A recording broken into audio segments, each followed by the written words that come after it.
Welcome to the Banker Lamp. Please enjoy the video. You start by quickly assessing what's broken and why. This guides the repair method.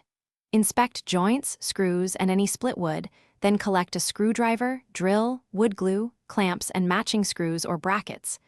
Measure hole diameters and thickness so replacements fit snugly. Once you have parts, remove loose debris and old fasteners carefully. This prevents further damage and reveals hidden splits. Make sure to keep small pieces together so reassembly is straightforward, and you won't lose critical hardware. You now stabilize the frame by slightly loosening adjacent screws to realign parts, then tighten them in a cross pattern so the load is even. If there are cracks, squeeze wood glue into the split, wipe excess, and clamp firmly. This restores fiber contact and strength. For recurring failures, install metal corner brackets or drill and insert dowels for mechanical support. These share load and prevent glue-only failures. Once reinforced, let glue cure and verify alignment before moving to the tabletop and finishing touches. You finish by sanding glued or filled areas smooth and applying paint or sealant to protect repairs and blend the look. After curing, test stability slowly.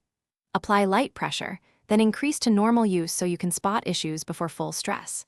If wobble or creak remains, recheck every fastener and bracket for tightness and inspect for unseen splits or missing internal supports.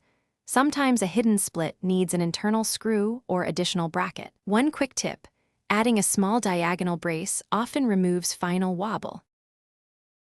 Thanks for watching. If this was helpful, leave a like and consider subscribing. See you next time.